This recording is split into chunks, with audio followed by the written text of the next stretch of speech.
बिहार के सभी पेंशन धारकों को पेंशन की ई केवाईसी कराना होगा और ई केवाईसी की जो प्रक्रिया है वो 22 दिसंबर से ही शुरू कर दिया गया है।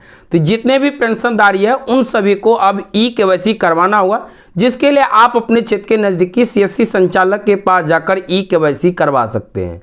लेकिन इससे भी बड़ी खबर ये निकल के आ रही है कि ई केवाईसी करने की अंतिम तिथि जारी कर दिया गया। तो अंतिम तिथि कब तक रखा गया ये तो आगे आप पूरे विस्तृत रूप से जानेंगे ही जानेंगे, लेकिन उससे पहले आपकी जानकारी के लिए ये भी बताते चले कि ई लाभार्थी पोर्टल पर ई केवाईसी करने को लेकर अब 4 लिंक जारी कर दिया गया। तो ई केवाईसी करने में जो समस्या हो रही थी, सर्वर एरर देखने को मिल रहे थे, ये सभी समस्या दूर हो चुके हैं। अब आप आसानी से ई केवाईसी कर सकते हैं। तो पूरे विस्तृत रूप से जानेंगे इस वीडियो में। वीडियो को ध्यानपूर्वक अंत तक देखते रहिए। मेरा नाम है राजकुमार और आपका अपना ही चैनल राजल पे आपको स्वागत है। तो चलिए वीडियो शुरू करते हैं।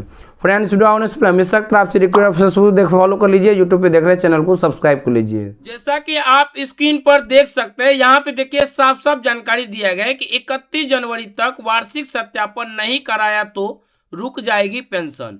31 जनवरी तक अगर आप पेंशन की ई केवाईसी नहीं कराते हैं तो ऐसे में आपका पेंशन राशि रोक दिया जाएगा। लेकिन इससे पहले यहाँ देखिए ऊपर में बताया गया कि अपील जिले में 4.08 लाख वृद्धा, विधवा व दिव्यांग पेंशनधारियों के लिए विभाग का निर्देश, यानी कि विभाग द्वारा निर्देश दिया गया कि जितने भी पेंशनधारी है उन्हें हर हाल में ई केवाईसी करा लेना है। और ई केवाईसी कराने की जो अंतिम तिथि है वो 31 जनवरी तक रखा गया है। अब इसमें क्या कुछ जानकारी है पूरे विस्तृत रूप से जानिए। यहाँ पे देखिए साफ साफ दिया गया कि 22 दिसंबर से पेंशनधारियों की वार्षिक जीवन प्रमाणीकरण की प्रक्रिया शुरू। 22 दिसंबर से ही सभी पेंशन धारकों की पेंशन की जो केवाईसी प्रक्रिया वो शुरू कर दिया गया है। यहाँ पे देखिए बताया गया कि राज्य सरकार की सामाजिक सुरक्षा पेंशन योजनाओं के तहत मिलने वाली वृद्धजन, विधवा और दिव्यांग पेंशनधारियों की वार्षिक सत्यापन 22 दिसंबर से शुरू हो चुका है। यह प्रक्रिया 31 जनवरी 2026 तक चलेगी। तो पेंशन की जो अंतिम ई केवाईसी की तिथि है वो 31 जनवरी 2026 तक चलेगी। तो इस तिथि तक या इस तिथि से पहले पहले सभी पेंशन धारकों को ई केवाईसी करा लेना है। अब पेंशन की ई केवाईसी नहीं कराएंगे तो इससे क्या नुकसान होगा। तो यहाँ पे देखो बताएगा कि विभाग ने सभी पेंशनधारियों से अपील की है कि वे तय अवधि में अपना सत्यापन अनिवार्य रूप से करा ले, अन्यथा उनकी पेंशन आगामी यानी अगली माह की अस्थायी रूप से बंद कर दी जाएगी। विभाग की ओर से जारी निर्देश के अनुसार पेंशनधारी स्वयं अपने नजदीकी कॉमन सर्विस सेंटर यानी कि सीएससी में जाकर सत्यापन करा सकते हैं। तो आप अपने क्षेत्र के नजदीकी किसी भी कॉमन सर्विस सेंटर यानी कि सीएससी संचालक के पास जाकर पेंशन की ई केवाईसी करा सकते हैं। इसके बाद यहाँ पे देखो बताया गया कि इसके लिए विभाग ने आवश्यक दस्तावेजों की सूची भी जारी की है। इसके लिए विभाग की ओर से आवश्यक दस्तावेजों की सूची भी जारी किया है।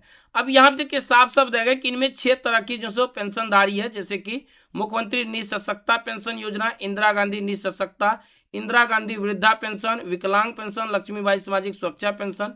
उसके बाद और यहाँ पे देखिए बताया गया कि मुख्यमंत्री विजन पेंशन योजना के लाभार्थी हैं और इन सभी लाभार्थियों को राशि निरंतर मिलते रहे, इसके लिए आप अपने नजदीकी वसुधा केंद्र पर जाकर यानी कि सीएससी संचालक के पास जाकर ई केवाईसी करा सकते हैं।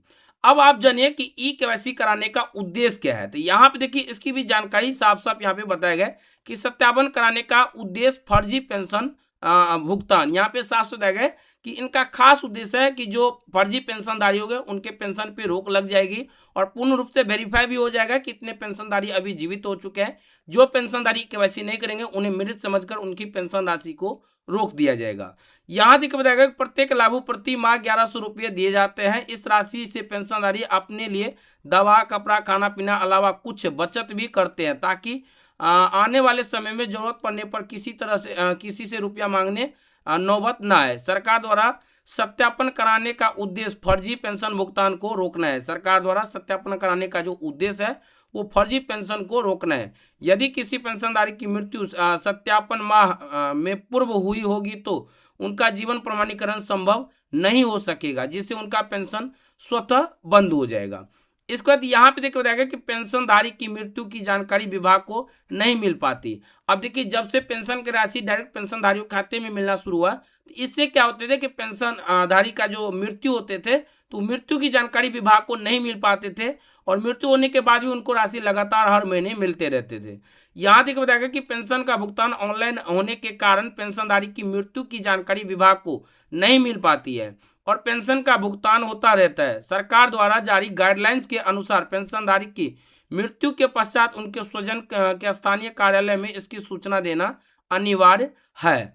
ज़्यादा पेंशनधारी के स्वजन समय जानकारी देना अफसरों के मुनासिब नहीं समझते। इन सब समस्याओं का समाधान के लिए सरकार द्वारा पेंशनधारियों के जीवन प्रमाणीकरण का सत्यापन कराया जा रहा है। तो आपने इस वीडियो को देखकर पूरी जानकारी जान गए। अब आप ई लाभार्थी की वेबसाइट पर देख सकते हैं ई केवाईसी करने को लेकर ये जो 4 लिंक एक्टिव कर दिया गया। चारों में से किसी भी एक लिंक पर क्लिक करके आसानी से पेंशन की ई केवाईसी कर सकते हैं। पेंशन की ई केवाईसी कैसे करें इस पर हमने वीडियो बना रखे हैं। ऊपर आई बटन में या फिर इस वीडियो के नीचे डिस्क्रिप्शन में वीडियो का लिंक मिल जाएगा, उस पर क्लिक करके वीडियो को देखकर आसानी से ई केवाईसी करने की पूरी प्रोसेस जान सकते हैं।